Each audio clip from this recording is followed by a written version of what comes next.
আমার রসুলকে আবু জেহেলও দেখেছে, আমার রসুলকে সিদ্দিকে আকবরও দেখেছে। আপনি যদি বলি এটা কোন কালার, কি বলবেন? সাদাই বলবেন, লাল বলবেন কেউ?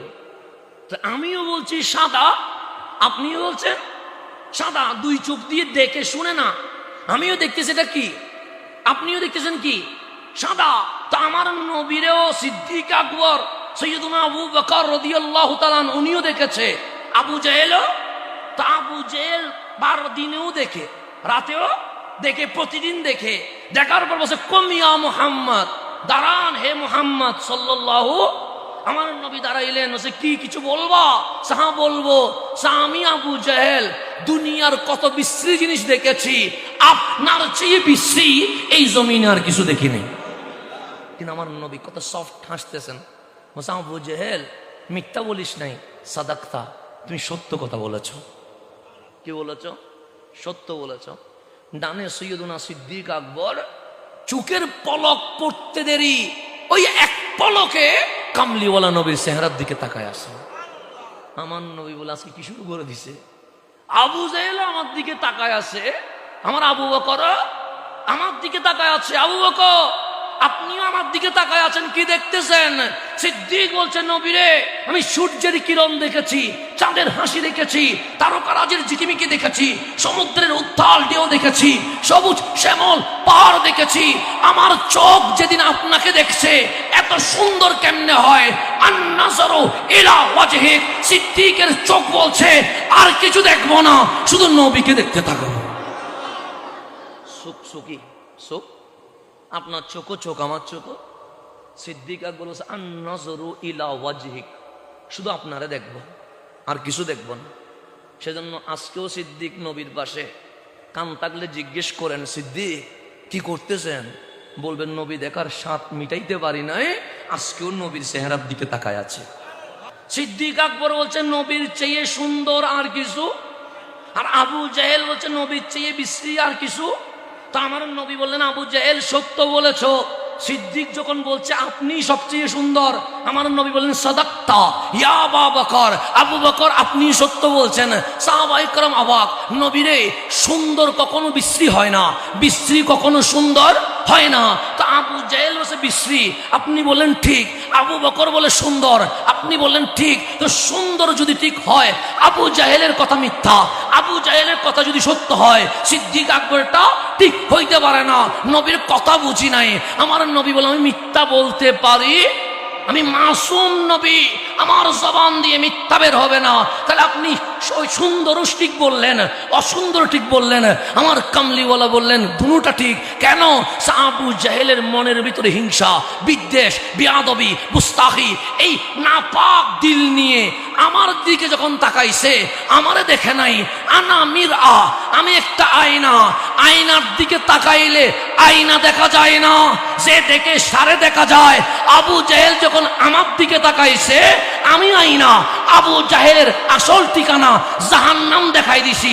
ওগো উম্মত, জাহান্নাম সুন্দর নয়, বিশ্রী। আবু জাহেল যে আমারে বিশ্রী বলেছে, মূলত আমি বিশ্রী না, আবু জাহেল নিজেই বিশ্রী। আবু জাহেল নিজে। তো সিদ্দিক যখন আমার দিকে তাকাইছে, ভিতরে প্রেম ছিল, আদব ছিল। সিদ্দিক তার মাকাম জান্নাতুল ফেরদৌস দেখে ফেলেছে। সেজন্য বলছে নবীর চেয়ে সুন্দর আর কিছু নাই। সেজন্য নবী চিনতে সুখও লাগে। যদি আবু জাহেলে চশমা দেন, নবী চিনবেন না। সিদ্দিক আকবরে চশমা দিলে নবী চিনা যায়। সেজন্য যদি বুক খুলেও দলিল বসাই দিই, এরপরও অনেকে মানতে চায় না। আমার নবী যে আঙ্গুল তুললেন, ফাশাক্কাল কামার, চাঁদ দুটুকরো হয়ে গেছে। আবু জাহেল কি ঈমান আনছে? আনে নাই। কামলিওয়ালা হাত ইশারা মারছে, পশ্চিমের সূর্য উঠে গেছে। আবু জাহেল কি ঈমান আনছে? আনে নাই। আমার রসুল কদম তুলছে, মেরাজ হয়ে গেছে। আবু জাহেল কি ঈমান আনছে? আনে নাই। আমার কামলিওয়ালা মরুভূমিতে আঙ্গুল মোবারক বিছিয়ে দিয়েছে, ঝর্ণার মতো পানি বের হয়েছে। আবু জাহেল কি ঈমান আনছে? আনে নাই। আমার রসুল বললেন আবু জাহেল এত কিছু দেখাইলাম, ঈমান আনলি না। আবু জাহেল ঈমান আনবি না? আমার রসুল বলেন আমি কেউ জাহান্নামে যাক কখনো সহ্য করতে পারি না। আবু জাহেলকে ধরে আমার কামলিওয়ালা জঙ্গলে নিয়ে গেছে। আবু জাহেল তত্তর করে কাঁপে। আমার কামলিওয়ালা বলে কাঁপে কেন? আমাদের এখানে সিংহ আছে, বাঘ আছে, হাতি আছে, আমাকে আক্রমণ করবে। আমার রসুল বলেন আমি আছি তো, আক্রমণ করবে না। আমার কামলিওয়ালা জঙ্গলের মাঝখানে চলে গেছে। বাঘ, সিংহ, হাতি সবাই নবীর কদমে মাথা রেখে দিয়েছে। আমার রসুল বললেন আবু জাহেল, বাঘ আমারে চিনে, সিংহ আমারে চিনে, হাতি আমারে চিনে, তুই এখনো আমারে চিনবি না? কালিমা পড় না। আবু জাহেল কি তারপরও কালিমা পড়েছে? পড়ে নাই। এরকম বছরের পর বছর চলে গেছে। আমার কামলিওয়ালা দাওয়াত দিতে কৃপণতা করে নাই, বরং একবার না শুনলে দুইবার, দিনে না শুনলে রাতে দাওয়াত দিয়েছে। একদিন আবু জাহেলকে আমার নবী বললেন, ওরে আবু জাহেল, আমি কি দাওয়াত তোমাকে কম দিয়েছি? কখনো কোরআন শুনিয়েছি, কখনো মুআজিজাত দেখিয়েছি, তারপরও কি ঈমান আনবে না? আবু জাহেল বললেন হ্যাঁ ঈমান আনবো, একটা শর্ত আছে। কি শর্ত? আমার হাতে কি আছে বলেন তো দেখি। হাতে তো অনেক কিছু থাকতে পারে, পয়সা থাকতে পারে, টাকা থাকতে পারে, পাথর থাকতে পারে, বালি থাকতে পারে, টিস্যু থাকতে পারে।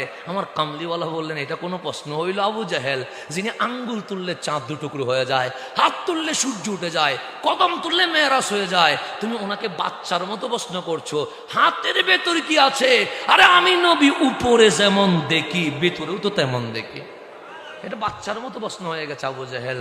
আমি একটু কঠিন করে দিই তোমারে। আবু জাহেল বলছে কি?